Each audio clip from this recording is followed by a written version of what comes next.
Computer network unit है आपकी link layer, ठीक है, उसके बारे में हम लोग इस लेक्चर के थ्रू डिस्कस करने वाले हैं।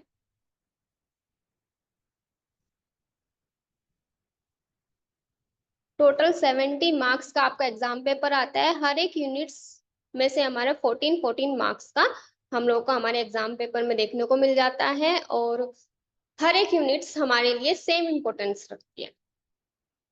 तो ये कुछ हमारे प्रीवियस ईयर के क्वेश्चंस है जो हमारे यूनिवर्सिटी एग्जाम में हमको देखने के लिए मिल जाते हैं, ठीक है। जैसे कि मैंने आपको बताया, हमारा जो सब्जेक्ट है कंप्यूटर नेटवर्क, उसकी जो सेकंड यूनिट है लिंक लेयर, उसके बारे में हम इस लेक्चर के थ्रू 1 बाय 1 डिस्कस करेंगे। ये हमारे कुछ इंपॉर्टेंट टॉपिक्स हैं जिनके बारे में हम लोग इस लेक्चर में बात करने वाले हैं। तो for better understanding and learning of a subject, तो we should know the following 3 words: what, why and where. What is the subject, why to study the subject, where it will be used. तो first आपका आ जाता है what is link layer, ठीक है। सबसे पहले हम बात करते हैं कि हमारी लिंक लेयर होती क्या है, ठीक है।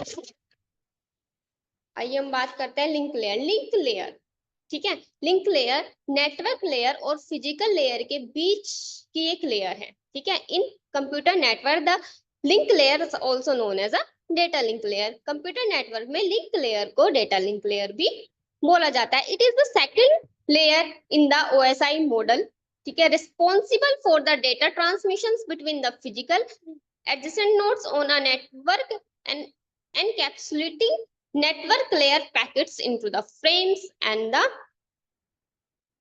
Managing error detection and corrections, ठीक है। जैसे कि मैंने आपको बताया कि लिंक लेयर क्या है। लिंक लेयर वर्क करती है नेटवर्क लेयर और फिजिकल लेयर्स के बीच, ठीक है, जो नेटवर्क लेयर से डेटा को लेती है और फिजिकल लेयर्स को प्रोवाइड कराती है। एंड देन फिजिकल लेयर्स, फिर फिजिकल लेयर क्या करेगी, एंड देन फिजिकल लेयर्स उस डेटा को फर्दर नेटवर्क में सेंड करती है so that it can be receive by the receiver. उसके बाद जो आपका डेटा है वो रिसीवर को रिसीव हो जाता है, ठीक है।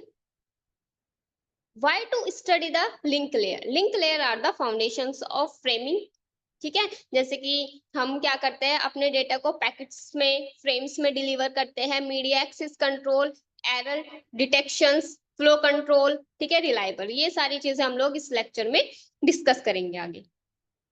नेक्स्ट आपका आ जाता है where, applications of link layer, ठीक है। एप्लीकेशंस क्या है लिंक लेयर की, ठीक है। Framing and link access, reliable delivery, flow control, error detections, error corrections, half duplex और फुल डुप्लेक्स। यहाँ पर जो इंपोर्टेंट पार्ट है कि लिंक लेयर की रिस्पॉन्सिबिलिटीज क्या है, ठीक है। अगर हम उसकी रिस्पॉन्सिबिलिटीज के बारे में बात करें, अगर वो नेटवर्क के अंदर यानी कि सिस्टम में जो 7 लेयर्स वर्क कर रही है प्रॉपरली, तो उसमें डेटा लिंक लेयर की रिस्पॉन्सिबिलिटीज क्या है, वो कैसे नेटवर्क में हेल्प प्रोवाइड कर रही है, सो दैट जब मैसेज या डेटा, ठीक है, जब मैसेज या डेटा है वो one place to another place कैसे पहुंचा रही है, ठीक है। क्या क्या इसकी रिस्पॉन्सिबिलिटीज है उसके बारे में हम लोग बात करेंगे। जैसे फर्स्ट आपके आ जाती है hop to hop delivery. Hop to hop delivery आपका हो गया link layers works with the network. जो लिंक लेयर है वो क्या करती है, नेटवर्क के साथ वर्क करती है। जैसे कि आपका एक नेटवर्क ए हो गया एंड सेकंड आपका नेटवर्क बी हो गया, डिफरेंट डिफरेंट टोपोलॉजीज वो कनेक्ट करती है। सपोज दैट फर्स्ट जो आपका एक नेटवर्क है वो इंडिया में है एंड सेकंड नेटवर्क आपका ऑस्ट्रेलिया में हो गया। तो ऐसे में जब भी हम किसी डेटा को शेयर करेंगे तो वो डायरेक्ट तो शेयर नहीं होगा, ठीक है। अगर हम क्या करते हैं, एक मीडियम से दूसरे मीडियम में यानी कि एक नेटवर्क से दूसरे नेटवर्क में डेटा को ट्रांसफर करते हैं, ट्रांसमिट करते हैं, तो वो डायरेक्ट शेयर नहीं हो पाता, उसके बीच कुछ मीडिया चैनल्स वर्क करते हैं, ठीक है। तो अगर हम मल्टी नेटवर्क्स को एक दूसरे के साथ कम्युनिकेट कराते हैं तो उसके बीच राउटर या फिर आप होप नोड भी बोल सकते हैं, ये सब मीडिया वर्क वर्क करते हैं। सेकंड आपका आ जाता है फ्लो कंट्रोल। फ्लो कंट्रोल क्या होगा आपका, किसी भी स्पीड से, ठीक है, कि किस स्पीड से मैसेज सेंड किए जा रहे हैं, किस from one medium to another medium या फिर one network to another network. अगर आप बहुत स्पीड से, ठीक है, अगर आप बहुत स्पीड से, फास्ट स्पीड से मैसेज सेंड करते हैं तो जो आपका राउटर है वो मैसेज से भर जाता है। और जब एक राउटर या एक नोड बहुत सारे मैसेज से भर जाता है, तो लेट्स से अगर आपके मोबाइल में एकदम से बहुत सारे मैसेज आने लग जाए, ठीक है, क्या कि आप सेम टाइम पे आपके मोबाइल में बहुत सारे मैसेज आने लग जाए, तो आपको कुछ मैसेज तो आप रीड कर लेते हैं, कुछ मैसेज आपको डिलीट करने पड़ते हैं। यानी कि जब आपका बफर भर जाता है, ठीक है, क्या होता है, जब आपका बफर भर जाता है तो पुराने जो मैसेज है वो क्या होते हैं, डिलीट होने लगते हैं आपके। तो उसमें क्या होता है, इस टाइम पे आपको किसकी जरूरत पड़ती है, फ्लो कंट्रोल, ठीक है। तो ऐसे में फ्लो फ्लो को कंट्रोल करना बहुत इंपॉर्टेंट हो जाता है। फ्लो कंट्रोल करने के लिए डेटा लिंक लेयर कुछ मेथड्स को फॉलो करती है, जैसे कि आपका हो गया stop and wait protocols, go back and third आपका आ जाता है सिलेक्टिव रिपीट। इन सब के बारे में हम आगे जाके डिस्कस करने वाले हैं। फिर आपका आ जाता है एरर कंट्रोल। जैसे कि हम एरर कंट्रोल की बात कर लेते हैं। एरर कंट्रोल में क्या होगा, डिटेक्शन भी और करेक्शन भी, ठीक है। पहले आप फाइंड आउट करोगे कि कहाँ पे एरर आया है, फिर आप उसको क्या करते हो, करेक्ट करने की कोशिश करते हो। तो एरर को डिटेक्ट करना, देन एरर को रिमूव करना, ठीक है, ये आपका हो गया एरर कंट्रोल। अब हम बात करते हैं फ्रेमिंग, ठीक है। अब क्या है, लिंक लेयर में फ्रेमिंग का क्या वर्क है। In computer network framing refers to the process of structuring data into the manageable units called the frames for transmissions of a communications channel, allowing the receivers to identify the start and end of each data packets, ठीक है। यहाँ पर आप simply कर क्या रहे हो, ठीक है, जो आपकी अबव लेयर्स है, यानी कि नेटवर्क लेयर है, वहां से आपका जो भी डेटा आ रहा है, मैसेज आ रहा है या फिर कोई डेटा आपका आ रहा है, सेंड हो रहा है, तो आप क्या करते हो, आप अपने उस डेटा को फ्रेम के अंदर पैक करके सेंड करते हो या फॉरवर्ड करते हो रिसीवर को। सेंडर क्या करेगा, जो अपना डेटा है, ठीक है, या कोई भी मैसेज है, उसको क्या करता है, फ्रेम के अंदर पैक करता है, देन वो क्या करेगा, रिसीवर को फॉरवर्ड कर देगा या फिर ट्रांसमिट कर देगा। सिंपल सा वर्ड है फ्रेमिंग, ठीक है। फ्रेमिंग क्या है कि एक सेंडर जो है वो एक फ्रेम में आपके डेटा को डाल के रिसीवर तक एक मीनिंगफुली मैनर में पहुंचाने की कोशिश करता है, किसके अंदर, फ्रेमिंग के अंदर। तो नीड्स ऑफ फ्रेमिंग, फ्रेमिंग की जरूरत क्यों है, ठीक है। If a message is carried in one very large frames and a single bit error occurs, it would require the retransmissions of the full frames। इसमें क्या होगा, hence a message it's divided into a smaller frame so that a single bit error affect only that small frame, ठीक है। यहाँ पे जो frames है, ठीक है, वो भी आपके दो तरह के होते हैं, एक फिक्स्ड एरर होता है, एक आपका वेरिएबल होता है। यहाँ पे हम फ्रेम की बात करें तो फ्रेम आपका क्या होता है, 3 लेवल्स पे काम करता है, हेडर, पेलोड, डेटा या फिर ट्रेलर, ठीक है। तो यहाँ पे आपका क्या होता है, एक आपका क्या होता है, जो सेंडर जहां से अपने मैसेज को क्या करता है, सेंड करता है, यानी कि रिसोर्स एड्रेस, ठीक है।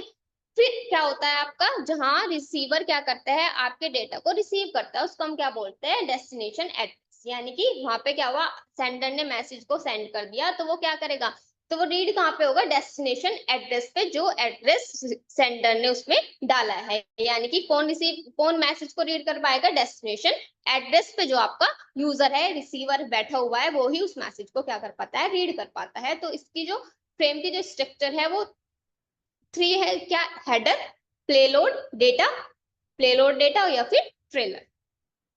अब हम बात करते हैं टाइप्स, ठीक है, फ्रेमिंग टाइप्स। जैसे कि मैंने आपको बताया 2 टाइप्स होते हैं, एक फिक्स साइज होता है, सेकंड इसका वेरिएबल साइज होता है। फिक्स साइज जैसे आपको फिक्स दे दिया कि 100 बिट हो गए, वेरिएबल साइज में आपका 10 भी हो सकता है, 10 बिट भी हो सकता है, 100 बिट भी हो सकता है, 1000 बिट भी हो सकता है। तो हम बात करते हैं types of framing. Types of framing में फर्स्ट आपका आ जाता है फिक्स साइज। फिक्स साइज क्या होगा आपका, the frame is of fix size and there is no need to provide a boundaries in the frame. इसमें क्या होगा कि आपकी जो फ्रेम्स होगा उनका क्या होगा, आपका फिक्स साइज हो जाता है, ठीक है। सेकंड आपका आ जाता है variable size. Variable size just इसका अपोजिट होता है। In this framing there is need to define ends of frames. ये क्या करेगा कि आपको जरूरत पड़ेगी डिफाइन करने के लिए, ठीक है। End of frames has well has beginning of next frames to the distinguish. This can be done into two ways, ठीक है। फर्स्ट आपका आ जाता है in character oriented framing. Character oriented framing में क्या होता है, जो डेटा होगा वो कैरी होगा 8 बिट कैरेक्टर्स, ठीक है। सेकंड पॉइंट आपका आ जाता है the header and the trailer are also multiples of the 8 bits. जैसे मैंने आपको बताया इसकी फ्रेम की स्ट्रक्चर क्या होती है, हेडर होता है, फिर आपका डेटा आता है, फिर आपका क्या आता है, ट्रेलर आता है। तो ये आपका क्या रहने वाला है, also multiples of 8 bits. Third आपका आ जाता है the header carries the source and destination address and other control information. ये क्या होगा कि दो एड्रेस काम करते हैं, सोर्स एड्रेस जहां से मैसेज सेंड होता है, डेस्टिनेशन एड्रेस जहां पे मैसेज आपका रिसीव होने वाला है। फोर्थ आपका आ जाता है the trailers carries the error detections redundant bits, ठीक है। ये क्या करेगा, एरर डिटेक्शंस को क्या करता है, कैरी करता है, ठीक है। फिफ्थ आपका आ जाता है to separate one frame from the next, ठीक है। क्या करेगा, एक फ्रेम को दूसरे फ्रेम से क्या करने का, सेपरेट करने का काम करते हैं। एंड 8 बिट यानी कि 1 byte flag is added at the beginning at the end of a frame. अब हम बात करते हैं बिट ओरिएंटेड फ्रेमिंग, ठीक है। Bit oriented framing, bit oriented framing the data sections of a frame in a sequence of a bits।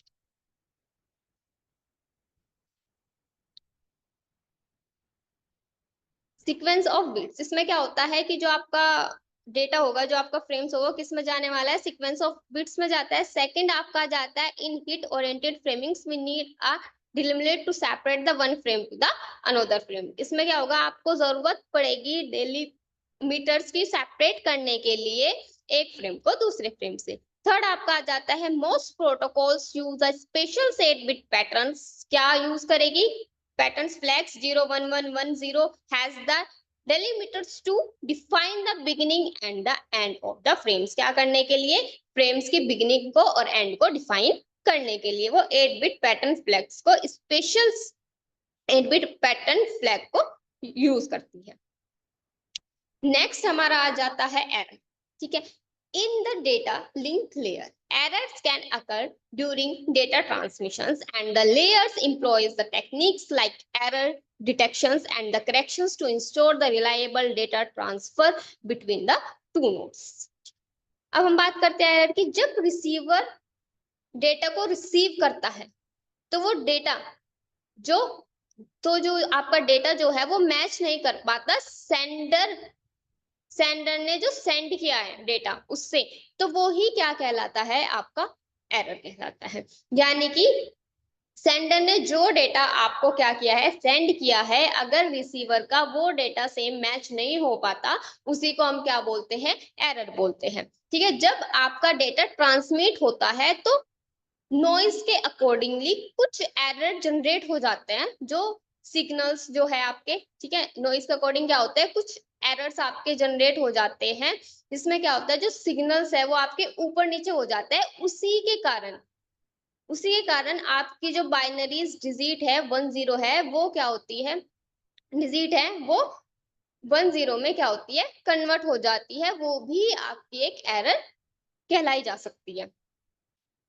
तो हम बात कर रहे हैं एरर की। This interface can change the shape और टाइम ऑफ द सिग्नल्स। ये क्या कर सकते हैं, जैसे मैंने आपको बताया कि उस टाइम पे क्या होते हैं, आपके सिग्नल्स ऊपर नीचे हो जाते हैं, तो उसी के कारण जो आपकी बाइनरी डिजिट है वो क्या होती है, 10 वो में कन्वर्ट हो जाती है। उसी के कारण क्या होता है, आपका एरर जनरेट हो जाता है।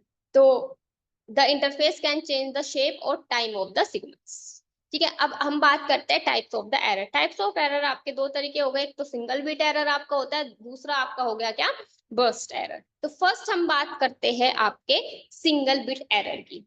A single bit errors occurs when a single bit in a data until like a byte, characters or packets is incorrectly altered। Single bit error की अगर हम बात करें, the only one bit of the given data unit is change from 1 to 0 या फिर 0 to 1। इसमें क्या होता है, जो सिर्फ एक बिट क्या होता है एरर चेंज हो, या तो वो कहाँ से हो 1 to 0 हो या फिर 0 to 1 हो। A single bit error refers to an errors where only one bits of the data is flipped or changed from 0 to 1 or 1 to 0 during the storage or the transmission। जब आप, और ये जो single bit error है, जब आप parallelly data transfer होता है तो उस टाइम पे आपका जनरेट होता है सिंगल बिट एरर। ठीक है, सिंगल बिट एरर हमने पढ़ा है कि सिंगल बिट एरर जो होता है इसमें सिर्फ हमारी सिंगल बिट ही क्या होती है, चेंज होती है, कहां से, फ्रॉम 1 to 0 और 0 to 1। और जब हम पैरेलली डेटा को ट्रांसफर करते हैं तो उस टाइम आपका सिंगल बिट एरर जनरेट होता है। जैसे कि क्या हुआ, जो डेटा सेंड हुआ वो आपका क्या था, अगर हम डायग्राम की बात करें, जो डेटा सेंड था वो आपको किया गया 001001110, लेकिन जब वो रिसीवर के पास पहुंचा तो आपका क्या है, जो 1 है वो चेंज किस में हो गया, 0 में हो गया। लेकिन यहाँ पे किसका चेंज हुआ है, सिर्फ सिंगल बिट आपकी चेंज हुई है, तो इसीलिए हम इसको क्या बोलते हैं, सिंगल बिट एरर। ठीक है, नेक्स्ट अगर हम बात करते हैं हमारी बर्स्ट एरर की। ठीक है, burst error in computer network, a burst error refers to a situations where the multiple consecutive bits with the data units are corrupted or flipped during the transmissions, often due to the interface or noise. If two or more bits from a data unit such as a bits change from 1 to 1 from 0 to 1 to 0 और 0 to 1, the burst error are said to have occurred। अगर हम बात करते हैं burst error की, तो ये क्या होता है, फर्स्ट वाले में हमारी सिर्फ सिंगल बिट ही क्या हो रही थी, चेंज हो रही थी, लेकिन इसमें हमारा क्या होता है, टू या फिर यानी कि दो या दो से ज्यादा मल्टीपल बिट्स भी अगर आपकी चेंज हो रही है तो वो आपका क्या कहलाता है, burst error कहलाता है। द टू और more bits are change from 0 to 1 and 1 to 0 is called burst error। तो इसमें जो एरर डिटरमाइन होता है वो बिट आपकी सेम होगी, तो अगर आपकी क्या होगी, बिट सेम होती है तो ही वो क्या होगा आपका, आप फाइंड आउट कर पाते हैं, अदरवाइज एरर आपकी जनरेट हो जाती है। यानी कि सेंडर ने जो आपका डेटा क्या किया है, सेंड किया है, अगर रिसीवर तक सेम जाता है, आपका सेम क्या करता है, वो फाइंड आउट करता है, तो क्या होगा आपका, सक्सेसफुली आपका डेटा ट्रांसफर हो जाएगा। अदरवाइज क्या होगा कि एरर आपकी जनरेट होनी स्टार्ट हो जाएगी। जैसे कि हम यहाँ फिगर की अगर बात करें तो जैसे आपका सेंडर ने क्या किया, सेंड किया है मैसेज 01011100010101010, ठीक है, लेकिन बिट्स इन एरर आए। बिट्स इन एरर में क्या होता है कि दो या दो से ज्यादा यानी कि मल्टीपल्स क्या होती है, बिट्स चेंज हो जाती है। तो इसमें हमारी कितनी चेंज हुई है, 4 बिट्स हमारी क्या हो गई, चेंज हो गई। 1 0 में हो गया, फिर सेकंड 1 फिर 0 में हो गया, फिर आपकी क्या है 1 0 में हो गया, और फिर आपका 0 1 में हो गया। तो जब आपका डेटा जो है रिसीवर के पास पहुंचा तो वो आपका क्या पहुंचा है 0 1 0, यानी कि 4 जो आपकी बिट्स है वो आपकी चेंज होके रिसीवर के पास गई है। तो इस केस में क्या हो रहा है, आपकी मल्टीपल बिट्स चेंज हो रही है, तो ये हमारा क्या होगा, बर्स्ट एरर। ठीक है, तो यहाँ पर आपकी मल्टीपल बिट्स चेंज हो रही है तो ये आपका क्या कहलाता है, बर्स्ट एरर। और सिंगल बिट एरर में आपकी सिर्फ सिंगल बिट चेंज होती है। अब हम बात करते हैं हेमिंग कोड। हेमिंग कोड आपका क्या होता है, Hamming code is an error correction system that can detect or correct the errors when data is stored or transmitted. Hamming codes make use of the concept of the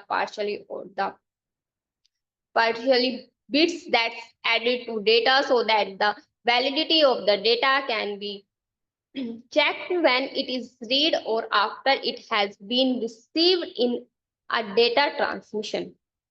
हम बात कर रहे हैं Hamming code की। Hamming code क्या है, एक error correction techniques है आपकी। हेमिंग कोड पहले आपके जो एरर को डिटेक्ट किया जाता है कि किस पोजीशन पर आपका एरर है, फिर उसको क्या करते हैं हम लोग, करेक्ट करते हैं किसके थ्रू, हेमिंग कोड के थ्रू। जब आपका डेटा सेंडर से रिसीवर मूव करता है तो आपका ये यूज होता है। हेमिंग कोड कब यूज होगा, जब भी आप डेटा को ट्रांसफर करोगे सेंडर टू रिसीवर, ठीक है, तो आपका क्या होता है, हैमिंग कोड यूज होता है क्या करने के लिए, एरर को डिटेक्ट करने के एंड देन एरर को करेक्ट करने के लिए। ठीक है, तो अगर हम बात करें इसकी वर्किंग की, तो कैसा आपका काम करता है, तो अगर हम फर्स्ट बात करते हैं and information of D bits, ठीक है, आपकी कोई भी इंफॉर्मेशन है डी बाइट्स की है, are added to the redundant bits are to from D plus R, तो आप क्या करते हो, उसको जो आपकी बिट्स जा रही है उसमें ऐड करते हो, तो आपकी क्या हो जाएगी, डी प्लस आर। सेकेंड अगर हम बात करते हैं सेकेंड स्टेप्स की, ठीक है, the locations of each of the D plus R, जो आपकी डी प्लस आर यानी कि जो आपकी इंफॉर्मेशन बनी है उसकी जो लोकेशंस है, ठीक है, is assign a decimal value, वो क्या करेगा, डेसिमल वैल्यू में उसको स्टोर करेगा एक प्रॉपर लोकेशन पे। ठीक है, जो आपका ऐड करेगा वो एक प्रॉपर लोकेशन पर स्टोर होगा, जो भी आपने ऐड किया है वो क्या होगा, सेकंड स्टेप में एक प्रॉपर लोकेशन पे आपका स्टोर होगा। थर्ड आपका आ जाता है the R bits are placed in the, अब वो जो प्लेस हुआ है, जिस पोजीशन पे वो प्लेस हुआ है, वो किस फॉर्मेट पे प्लेस होगा, किस फॉर्मेट पे वो स्टोर होगा, तो 1 2 - 2 की पावर k - 1 तक के फॉर्मेट पे क्या होता है, आपका जो इंफॉर्मेशन है वो आपकी स्टोर होती है किसके अंदर, हैमिंग कोड के अंदर। ठीक है, तो हैमिंग कोड हमने क्या पढ़ा है कि ये क्या करता है, एरर करेक्शन सिस्टम है, यानी क्या है, एरर करेक्शन टेक्निक्स है, जो क्या करती है, जब हम सेंडर से रिसीवर तक जब भी हमारा डेटा मूव होता है तो उसमें कि एरर को डिटेक्ट करती है, और एरर को डिटेक्ट करने के बाद एरर को करेक्ट करने का काम करती है। नेक्स्ट हम चलते हैं drawback of the stop and wait protocol. Drawback of stop and wait, अब हम बात करते हैं स्टॉप एंड वेट प्रोटोकॉल्स क्या होता है। स्टॉप एंड वेट प्रोटोकॉल्स में होगा जब भी हम क्या करते हैं, डेटा को एक नेटवर्क से दूसरे नेटवर्क में सेंड करते हैं, तो उसमें हमारे, जैसे मैंने आपको अभी बताया कि कुछ मीडिया कुछ चैनल्स आपके वर्क करते हैं। ठीक है, तो स्टॉप एंड वेट प्रोटोकॉल्स में क्या होता है कि अगर सेंडर ने क्या किया है, मैसेज को सेंड किया है, ठीक है, और वो रिसीवर ने क्या कर लिया, रिसीव करता, तो जब तक सेंडर के पास एक्नॉलेजमेंट का सिग्नल नहीं चला जाता, जब तक वो सेकंड जो डेटा पैकेट था या फ्रेम है उसको सेंड नहीं करता है, तो इसलिए हम इसको क्या बोलते हैं, स्टॉप एंड वेट प्रोटोकॉल्स। अब हम इसकी ड्रॉबैक के बारे में बात करते हैं। Data is lost due to the processing और store that occurs between the last backup and the subsequent disk crash, system crash और सम अदर सच डिजास्टर। इसमें क्या हो सकता है, ड्रॉबैक क्या है, स्टॉप एंड वेट प्रोटोकॉल्स के जो डेटा है वो आपका क्या हो जाता है, लॉस हो जाता है इस प्रोसेसिंग में, स्टोर्स के, ठीक है, स्टॉप एंड वेट के, the occurs between the last backup आपको मिलता है एंड सब्सिक्वेंटली, जैसे कि आपकी डिस्क क्रैश हो गई, सिस्टम क्रैश होगा, या फिर कोई भी अदर इश्यूज आपके आ सकते हैं, टेक्निकल इश्यूज। सेकंड आपका आ जाता है after time out on sender sides a long delay acknowledgement. अगर क्या किया कि सेंडर ने क्या किया, वहां पे क्या हो गया, आपका एक ज्यादा टाइम आपका लगा एक्नॉलेजमेंट के लिए, तो might be wrong considers and acknowledgements of the same other recent packets in stop and wait। तो आपको क्या करना होता है, वो दोबारा से आपको पैकेट्स क्या करना होगा, रिसेंड करना होगा, और आपका कौन सा मेथड यूज होगा, स्टॉप एंड वेट प्रोटोकॉल्स। ठीक है, थर्ड आपका आ जाता है no pipeline.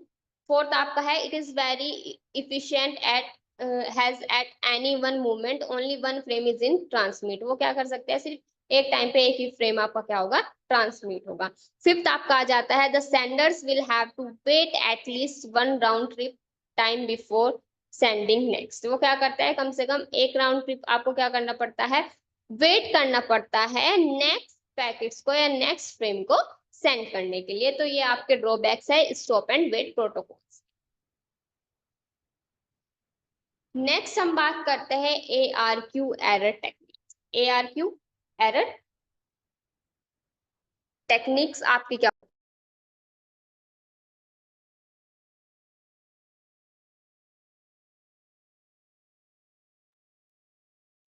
ARQ error techniques, ARQ is N, ARQ stand for, ARQ की फुल फॉर्म आपकी क्या होती है, automatic repeat request error techniques. तो फर्स्ट अगर हम बात करते हैं ARQ is an error control techniques used in communication systems to ensure the reliable data transmissions। ठीक है, तो ARQ क्या होती है? आपकी एरर कंट्रोल टेक्निक्स होती है। जब भी कोई सिस्टम्स क्या करते हैं, आपस में कम्युनिकेट करते हैं, तब हम इस टेक्निक्स का क्या करते हैं, यूज करते हैं। सेकंड आपका आ जाता है, it's involve the centre transmission data frames and the receiver checking from the errors.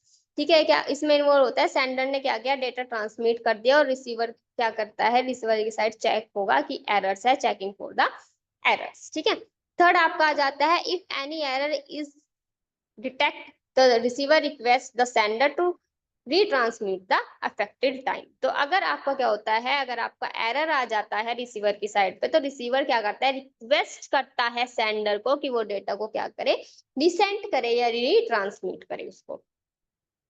तो ARQ एरर टेक्निक्स क्या है? ARQ डेटा लिंक लेयर की एक टेक्निक है जो एरर को डिटेक्ट और कलेक्ट करने का काम करती है। इसका जो मेन ऑब्जेक्टिव है वो एरर को कंट्रोल करना होता है, और जो इसकी फुल फॉर्म है आपकी वो है ऑटोमेटिक रिपीट रिक्वेस्ट। अब ये आपके तीन तरह के होते हैं टाइप्स ऑफ ARQ। क्या हो गए आपके? थ्री टाइप्स के होते हैं। फर्स्ट आपका आ जाता है stop and wait ARQ protocol, second आपका आ जाता है go back and ARQ protocol, and the third आपका आ जाता है सिलेक्टिव रिपीटिव ARQ प्रोटोकॉल्स। तो हमने बात की है ARQ की। ARQ आपका क्या होगा? ऑटोमेटिक रिपीट कंट्रोल, जो किसका काम करता है, एरर को डिटेक्ट और करेक्ट करने का काम करता है, और जो मेन ऑब्जेक्टिव है इसका वो है कि एरर को कैसे कंट्रोल किया जा सके। अब हम फर्स्ट बात करते हैं stop and wait ARQ protocol. ठीक है, जिसके ड्रॉबैक के बारे में हम बात कर चुके हैं। फर्स्ट आपका आ जाता है stop and wait ARQ protocol. The stop and wait ARQ protocols, both error management and flow control management, ये क्या होता है? ये दोनों को मैनेज करने का काम करता है, एरर मैनेजमेंट को भी और फ्लो कंट्रोल मैनेजमेंट को। सेकंड आपका आ जाता है the stop and wait ARQ works in the half duplex mode में। आपका काम करता है as at a time only the sender can send the message और receiver can send the AC।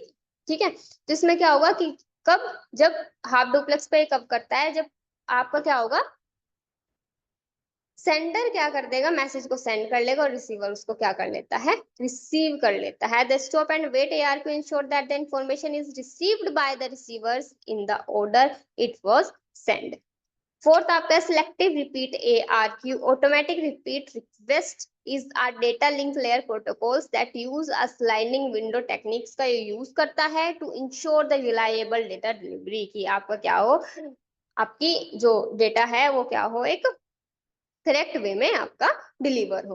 तो हम बात कर रहे थे हमारी stop and wait ARQ protocol की। तो इस टेक्निक्स में हम डेटा को फ्रेम की फॉर्म में ट्रांसफर करते हैं। जैसे कि अगर हम बात करते हैं हमारे डायग्राम की, तो क्या होगा, इसमें हमारा एक सेंडर है, एक रिसीवर है, यानी कि सेंडर को हम ए मान लेते हैं, रिसीवर हमारा बी होगा। ठीक है, तो हम क्या करेंगे, सेंडर क्या करेगा, डेटा को रिसीवर को सेंड कर देता है, लेकिन उस बीच में क्या करता है, जो वो डेटा होता है वो किसकी फॉर्म में जाएगा, आपके फ्रेम की फॉर्म में जाता है, फ्रेम में वो कन्वर्ट करता है। एक फ्रेम सेंड करने के बाद हम, यानी कि मशीन, ठीक है, हमने क्या किया, सेंडर ने एक फ्रेम सेंड कर दिया है, तो मशीन क्या करेगी, टी टाइम, कुछ टाइम लेगी, टी टाइम तक उसके एक्नॉलेजमेंट का वेट करेगी, जब तक ये रिसीव नहीं होता, जब तक उसका जो एक्नॉलेजमेंट है वो रिसीव नहीं हो जाता है सेंडर को, तब तक वो क्या करेगी, सेकंड फ्रेम को सेंड नहीं करेगी। ठीक है, जैसे ही उसका एक्नॉलेजमेंट रिसीव होगा तो वो नेक्स्ट फ्रेम को सेंड कर देगी, इसलिए हम उसको स्टॉप वेट ARQ प्रोटोकॉल बोलते हैं। ठीक है, हमने क्या किया, सेंडर है, सेंडर ने क्या किया, डेटा को सेंड कर दिया। ठीक है, डेटा को सेंड किया किसकी फॉर्म में, फ्रेम की फॉर्म में, फ्रेम की फॉर्म में, तो वो क्या हुआ, रिसीवर के पास पहुंचा, लेकिन जब तक सेंडर के पास उसका एक्नॉलेजमेंट नहीं आ जाता है तब तक वो क्या करेगा, वो वेट करेगा। ठीक है, जैसे ही एक्नॉलेजमेंट उसके पास आता है, जब वो आपका जो सेकंड फ्रेम है उसको सेंड करता है, इसलिए हम इसको क्या बोलते हैं, स्टॉप एंड वेट प्रोटोकॉल बोलते हैं, और इसमें हमारा जो टाइम कंज्यूमिंग है वो ज्यादा होती है। अब इसको रिड्यूस करने के लिए हमारा सेकंड है, जिसका नाम है हमारा गो बैक एंड ARQ प्रोटोकॉल। ठीक है, go back and ARQ protocols, उसमें हम वन बाय वन जो हमारे पैकेट्स थे, जो हमारे फ्रेम थे, उसको रिसीवर को भेज रहे थे, वहां से एक्नॉलेजमेंट रिसीव कर रहे थे, देन हम नेक्स्ट फ्रेम को सेंड कर रहे थे। अब गो बैक एन में क्या हो रहा है कि गो बैक एन ARQ यानी automatic repeat request in a network protocols where the sender transmit multiple frames को वो क्या करेगा, एक साथ सेंड कर देगा, ठीक है, specified by a window size, and if a frame is lost or corrupted the sender goes back, अगर इनमें से कोई भी क्या हो जाता है, आपका लॉस हो जाता है, तो to the original frame and retransmit all the subsequent frames, तो वो क्या करेगा, उसके बाद के जितने भी आपके फ्रेम्स हो गए उनको क्या करेगा, दोबारा से रीट्रांसमिट कर देगा, इंक्लूडिंग द लॉस्ट वन, ताकि कोई भी आपका क्या हो, लॉस ना हो। अब चलिए देखते हैं कि ये कैसे आपका वर्क करता है। ठीक है, जैसे ये हमारा जो फिगर है, इसमें हमारा एक सेंडर हो गया, एक रिसीवर हो गया, तो क्या हुआ, सेंडर ने 4 पैकेट्स, 4 फ्रेम्स एक साथ क्या कर दिए, रिसीवर को ट्रांसमिट कर दिए। ठीक है, किसकी फॉर्म में, फ्रेम की फॉर्म में। तो हमारा 4 पैकेट्स हमारे गए रिसीवर के पास, तो रिसीवर ने क्या किया कि आपका जो फर्स्ट वाला था उसका एक्नॉलेजमेंट आ गया, सेकंड वाले का आपका एक्नॉलेजमेंट आ गया, लेकिन थर्ड वाले का क्या होगा, एक्नॉलेजमेंट सेंडर को रिसीव नहीं हुआ, तो वो क्या करेगा, वो उसको रिसेंड करेगा। ठीक है, वो क्या करेगा कि थर्ड वाले और फोर्थ वाले दोनों को क्या करेगा, रिसेंड करेगा रिसीवर को, ताकि जो डेटा हो वो क्या हो, सीक्वेंशियल वाइज आपका ट्रांसफर हो। ठीक है, तो इसमें क्या होता है, एक साथ हम लोग क्या करते हैं, मल्टीपल फ्रेम्स को ट्रांसफर या डिलीवर कर सकते हैं। तो सपोज ठीक है, जब ये एक्नॉलेजमेंट का वेट करेगा तो 1 बाय 1 उसको चारों फ्रेम्स के एक्नॉलेजमेंट रिसीव हो जाएंगे। लेकिन अगर आपकी ऐसी सिचुएशन आ जाए कि किसी भी एक या दो फ्रेम्स का एक्नॉलेजमेंट रिसीव ना हो, तो ये टी टाइम तक वेट करेगा और फिर ये क्या होता है, सीक्वेंशियल वाइज सभी फ्रेम के एक्नॉलेजमेंट को रीसेंड कर देता है। तो इसको हम क्या बोलते हैं, टाइम कंज्यूमिंग के लिए भी ये हमारा क्या होता है, बेटर होता है, क्योंकि हम एक साथ मल्टीपल फ्रेम्स को क्या कर सकते हैं, सेंड कर सकते हैं रिसीवर। अब हमारा नेक्स्ट आता है selective repeat ARQ protocol. Selective repeat ARQ protocols क्या होता है आपका, sender and receivers window go back and ARQ simply the process at the receiving side. Receivers only keeps track of only one variables and there is no need to the buffer out of order frames, they are simply discarded. However, go back and ARQ protocols is efficient for nozzling it, bandwidth efficient and slow down the transmissions. Third point आपका आ जाता है, in selective repeat ARQ only the damage frame is resent, more bandwidth efficient but more complex processing at receive. Fourth है आपका, it defines a negative ACK to report the sequence number of a damage frame before the timer expects. Selective reject, अगर हम simple language में बात करें तो जो भी फ्रेम्स आपकी लॉस हो गई है या फिर जिस भी फ्रेम का एक्नॉलेजमेंट लॉस हो गया है, क्या करते टाइम, सेंड डेटा को ट्रांसमिट करते टाइम, तो आप उस ही फ्रेम को रीट्रांसमिट करें। ठीक है, यानी कि आप क्या करो, सभी को रीट्रांसमिट ना करके सिर्फ उस ही एक फ्रेम को रीट्रांसमिट या फिर रीसेंड करे, बाकी किसी भी फ्रेम को रीसेंड करने की जरूरत नहीं है। तो उसी को ही हम क्या बोलते हैं, आपका सिलेक्टिव रिपीट ARQ प्रोटोकॉल्स। और इसमें क्या होता है, इसमें जो आपके टाइम कंज्यूमिंग है वो आपको क्या हो जाती है, बहुत ज्यादा कम हो जाती है। तो फर्स्ट हमने पढ़ा है आपका स्टॉप वेट, जिसमें क्या होता है, आपका टाइम ज्यादा लगता है। फिर हमने बात की थी गो बैक की। गो बैक में क्या होता है, हम एक साथ बहुत सारे पैकेट्स को क्या करते हैं, डिलीवर कर देते हैं रिसीवर को। ठीक है, और 1 बाय 1 क्या करते हैं, उनके एक्नॉलेजमेंट को चेक करते हैं। और टाइम कंज्यूमिंग इसमें क्या होती है, बेटर होती है then stop and wait ARQ protocol से। फिर थर्ड जो हमारा आता है वो सिलेक्टिव रिपीट ARQ प्रोटोकॉल्स होता है। इसमें हम क्या करते हैं, इसमें हमें सभी फ्रेम्स को रिसेंड करने की जरूरत नहीं होती है। जिस भी फ्रेम्स का एक्नॉलेजमेंट लॉस हुआ है, हम सिर्फ उसी फ्रेम को क्या कर सकते हैं, सिलेक्ट करके उसी को ही आप रिसेंड कर सकते हो। नेक्स्ट हम चलते हैं CSMA-CA, यानी कि carrier sense multiple access collision avoidance. ठीक है, इसकी फुल फॉर्म क्या है आपकी, carrier sense multiple access collision avoidance. First point आपका आ जाता है carrier science multiple access collision avoidance is a network contention protocols used for carrier transmissions in network using the 802.11 standard. Second आपका आ जाता है CSMA CA works to avoid the collision periods to the occurs. ये क्या होता है, collision को avoid करने के लिए मोस्टली यूज किया जाता है। In CSMA CA nodes attempt to avoid the collision by beginning the transmissions only after the channel is sensed to be ideal. When the nodes to transmit they transmits their packets data in its entity. बात करते हैं, हम बात कर रहे हैं हम CSMA CA के बारे में, यानी कि क्या हो गया आपका कोलिजन अवॉइडेंस के बारे में।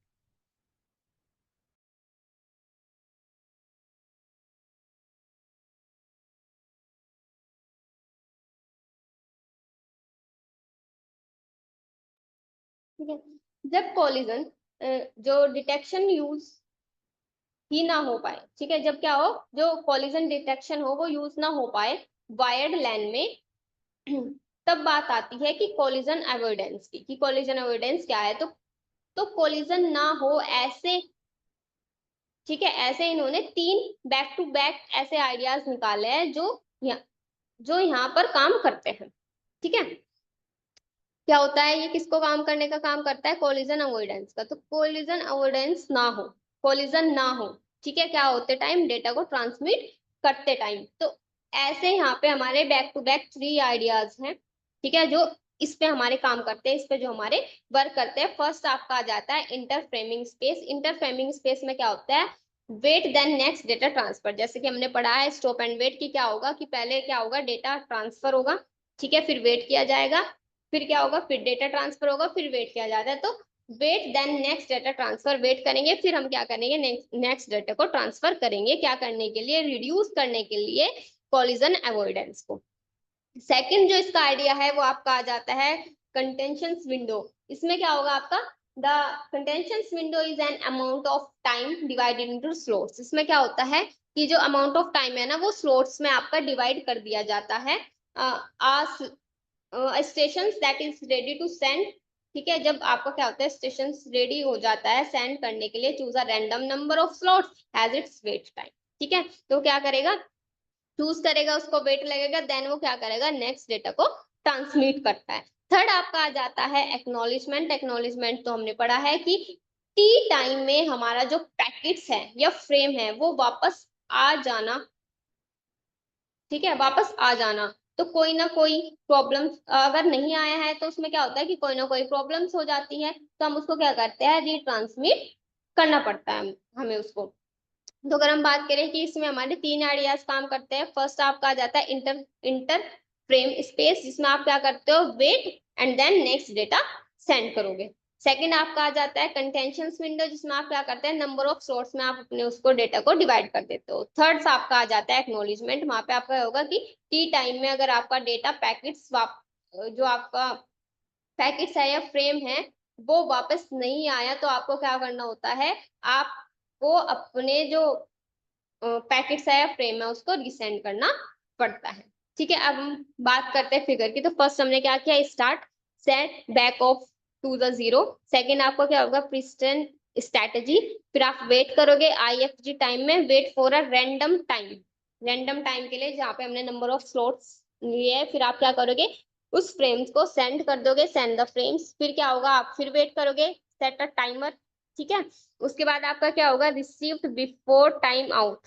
ठीक है, वो रिसीव होगा आपको, अगर आपको वो रिसीव हो जाता है, एक्नॉलेजमेंट आपका रिसीव हो जाता है, तो सक्सेसफुल आपका जो डेटा है वो ट्रांसमिशन हो जाएगा। अदरवाइज आपको क्या करना पड़ेगा, इंक्रीमेंट बैकअप, आपको दोबारा से वो रिसेंड करना पड़ेगा, फिर उसमें टाइम लगेगा।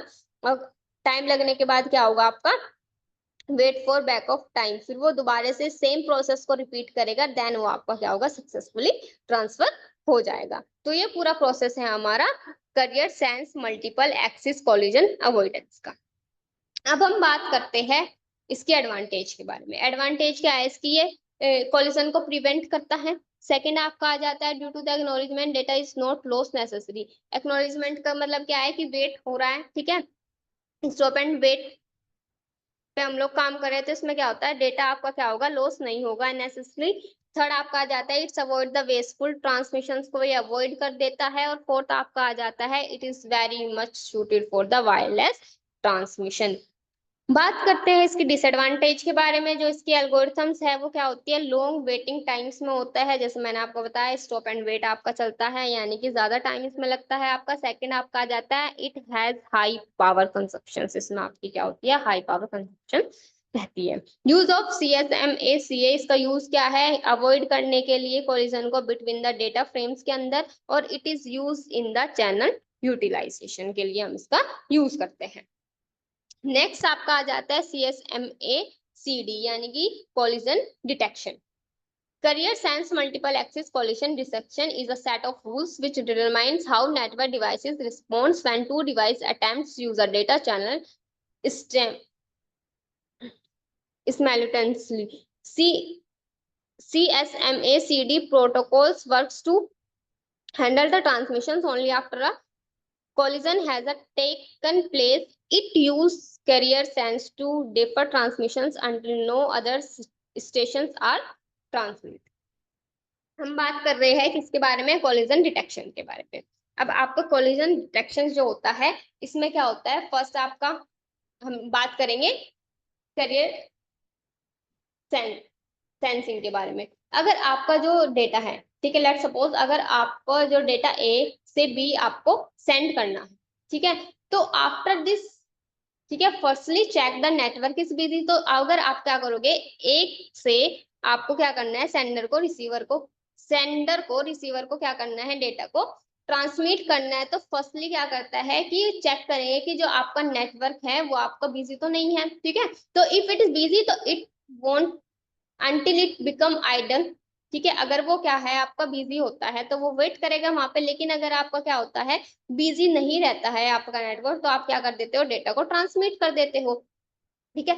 लेकिन अगर सेम टाइम पर, ठीक है, सेम टाइम पर क्या हो, जो सेंडर है, ठीक है, वो कोई पैकेट्स डेटा ट्रांसमिट कर देता है, यानी कि क्या हुआ कि इधर से सेंडर ने क्या किया, डेटा को ट्रांसमिट कर दिया, उधर से रिसीवर ने क्या कर दिया, डेटा ट्रांसमिट कर दिया। तो सेम टाइम पे अगर दोनों क्या कर देते हैं, डेटा को ट्रांसमिट कर देते हैं, तो इस टाइम हमारे कोलिजन होने के चांस बढ़ जाते हैं। सो if it detects that another device is that transmit data at the same time, तो it stop transmitting immediately। तो वहां पे क्या होगा, हमें किसी एक को स्टॉप करना पड़ेगा, क्या करने के लिए, ताकि हमारा क्या ना हो, कोलिजन होने के चांसेस क्या हो जाए, कम हो जाए, ठीक है। फिर आपको क्या होगा, अगर कोलिजन को हेड करने के लिए, ठीक है, हैंडल करने के लिए डिवाइस सेंड स्पेशल सिग्नल्स, ठीक है। वो क्या करता है, अगर हमारा क्या हुआ, कोलिजन आ रहा है, अब हमें कैसे पता चलेगा कि कोलिजन हमारा हो सकता है, तो कोलिजन को हैंडल करने के लिए जो हमारा डिवाइसेस है वो कुछ स्पेशल सिग्नल्स क्या करता है, सेंड करता है, जिसको हम क्या बोलते हैं, jam signals, to inform all other devices that collision has occurred. जो वो क्या करेगा, सारे डिवाइसेस को क्या कर देता है, इन्फॉर्म कर देता है कि आपका क्या है, कोलिजन हो सकता है। So other devices wait for a random amount of time. तो वो क्या करते हैं, कुछ टाइम वेट करते हैं, ठीक है। और and after the channel getting free, जैसे ही आपको क्या होता है, चैनल या फिर जो आपका स्टेशन है जिसपे आपका जो डेटा है वो ट्रांसमिट हो रहा है, वो फ्री हो जाता है। And after this channel getting free, तो device will try to transmitted data again. तो वो क्या करेंगे, वो दोबारा से डिवाइस क्या करता है, डेटा को ट्रांसमिट करने का ट्राई करता है। तो ऐसे आपका वर्क करता है कोलिजन डिटेक्शन। नेक्स्ट हम बात करते हैं इसके एडवांटेज और डिसएडवांटेज के बारे में। एडवांटेज क्या है इसकी, it is used to improve the CSM performance by transmitting the transmission as soon as a collision is detecting, thus shorting before a retrieving can be attempt। इसमें क्या होता है आपका कि ये क्या करता है, इंप्रूव कर देता है आपकी, ठीक है, ये क्या करता है, कोलिजन अवॉइडेंस प्रोटोकॉल का यूज करता है, ठीक है, प्रोटोकॉल्स का यूज करेगा और डिटेक्ट कोलिजन में काम करता है, आपके कोलिजन को डिटेक्ट करने का आपका वर्क करता है। ठीक है, सेकंड इसकी जो डिसएडवांटेज हो गई वो है through the algorithms detect collision it does not reduce the number of collision, ये नंबर ऑफ कोलिजन को रिड्यूस नहीं कर पाता है। इट इज मतलब ये बता देगा कि हाँ कोलिजन हो सकता है, बट ये नहीं बताएगा कि कितने टाइम्स नंबर ऑफ कोलिजन को रिड्यूस नहीं बता पाता, नहीं कर पाता। सेकंड आपका हो जाता है it is not appropriate for a large network, large network के लिए ये बेटर नहीं है। It is performance degrade exponentially when more stations are added. ठीक है, यूज इसके कहाँ कहाँ पे है, इस यूज फॉर ट्रेडिशनल इथरनेट में इसका यूज होता है। It use the MAC protocols और एनकाउंटर डेटा कॉलिजंस। ठीक है, तो हमने पढ़ा है CSMA CD और CSMA CA। ठीक है, CSMA CD यानी कि कोलिजन डिटेक्शन किस पे काम करता है, आपका डिटेक्ट कोलिजन पे काम करता है, और जो आपका कोलिजन अवॉइडेंस है वो अवॉइड कोलिजन पे आपका काम करता है। सेकंड है आपका आ जाता है कि कोलिजन डिटेक्शन प्रोटोकॉल्स यूज होती है कोलिजन डिटेक्शन में, और कोलिजन अवॉइडेंस प्रोटोकॉल यूज होती है कोलिजन अवॉइडेंस में। थर्ड आपका जाता है it work in wired network, जो आपका कोलिजन डिटेक्शन है वो वायर्ड नेटवर्क पे आपका वर्क करता है, लेकिन जो आपका कोलिजन अवॉइडेंस है वो आपका वायरलेस नेटवर्क पे आपका काम करेगा। फोर्थ आपका आ जाता है it is effective after a collision, और जो आपका कोलिजन अवॉइडेंस है वो आपका इफेक्टिव है बिफोर अ कोलिजन। ठीक है, ये हमारे दोनों के बीच का डिफरेंस है, CSMA और CD, CSMA CD और CSMA CA के। अब हम बात करते हैं 5 LAN स्टैंडर्ड्स। LAN यानी कि लोकल एरिया नेटवर्क। ठीक है, तो फर्स्ट इसमें आपका जो आता है वो आता है इथरनेट। ठीक है, इथरनेट के बारे में अगर हम बात करते हैं, ठीक है, इथरनेट आपका होता क्या है, the IEEE is the standard for the difference Ethernet, a widely use technology for the wire local area network length. It specifies the physical layer and data link layers media access control for wired ethernet connections. Second, IEEE is a working group of standards specifications for ether, a methods of packet-based physical communication in a local area network, maintaining by the Institute of the Electrical and Electronics Engineering. हम बात कर रहे हैं ether. सबसे पहले हम बात करते हैं इथरनेट क्या होता है। इथरनेट एक बेसिकली क्या है, एक नेटवर्क है जिसका यूज बहुत सारे कंप्यूटर्स को कनेक्ट करने के लिए और डेटा को ट्रांसमिट करने के लिए किया जाता है। इस नेटवर्क का यूज करने के लिए इथरनेट केबल, जो ये आपका नेटवर्क है इसको यूज करने के लिए इथरनेट केबल्स का यूज किया जाता है। ठीक है, तो इथरनेट आपका क्या हो गया, इथरनेट क्या होता है, इथरनेट आपकी बर्स्ट टोपोलॉजी को फॉलो करता है। सेकंड आपका आ जाता है कि एक्सेस कंट्रोल मेथड, जो इसका एक्सेस कंट्रोल मेथड है वो क्या है कि कोलिजन को डिटेक्ट करना। ठीक है, कि कहाँ पे कोलिजन हो रहा है उस पोजीशन को पता करना है, देन उसको क्या करना, करेक्ट करना। फिर आपका आ जाता है कोलिजन, ये एक्नॉलेजमेंट पे वर्क करता है।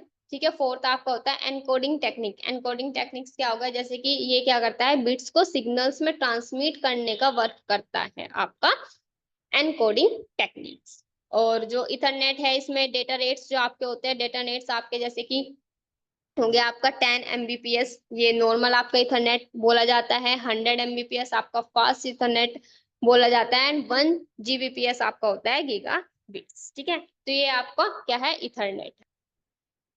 अब हम बात करते हैं वाईफाई। वाईफाई की क्या होता है, wifi is a wireless LAN standard use for local wireless communications. ठीक है, वाईफाई का हम लोकल एरिया नेटवर्क में यूज करते ही है, तो its operates in the 2.4 gigahertz and 5 gigahertz frequency bands होते हैं, and supports a variety of wireless devices पे काम करते हैं।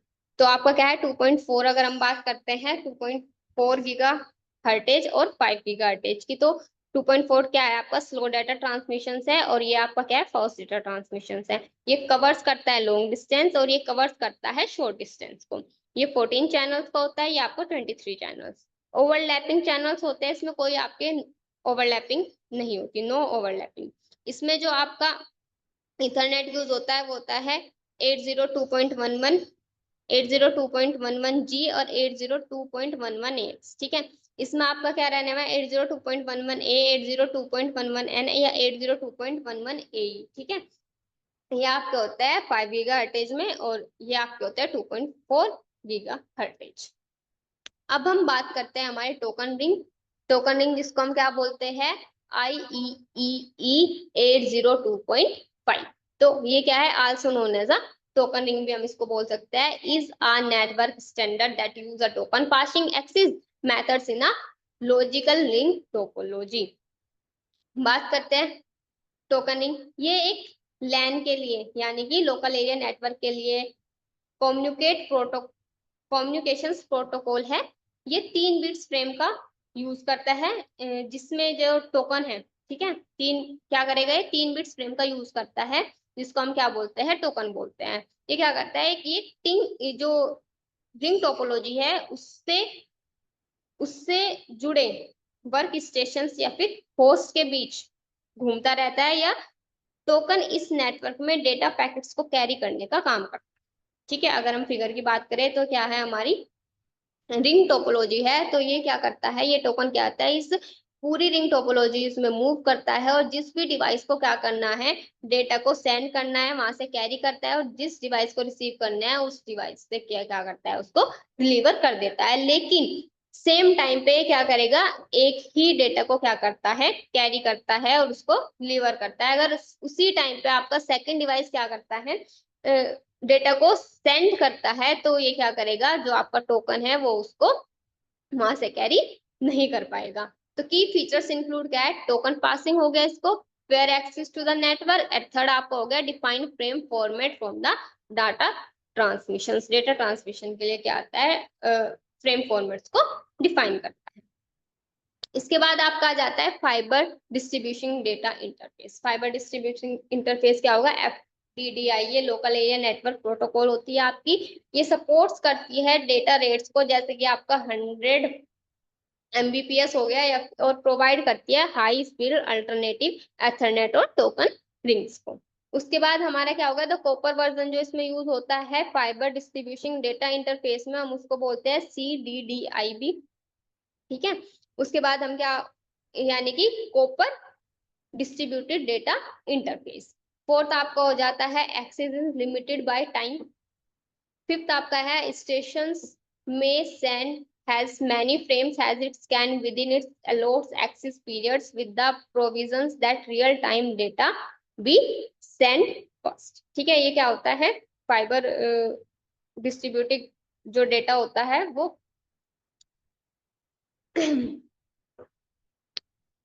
send होता है, send as many frames as it can within the loads access of periods with the provision that real time data, जब भी आपका क्या होता है, रियल टाइम डेटा भी send first।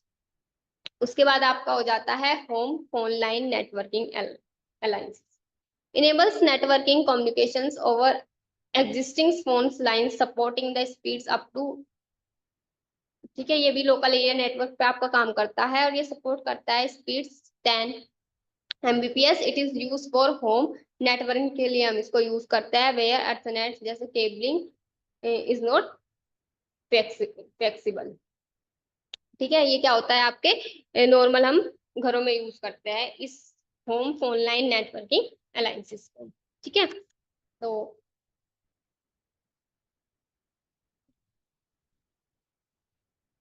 Thank you students. Thank you ma'am. Thank you student.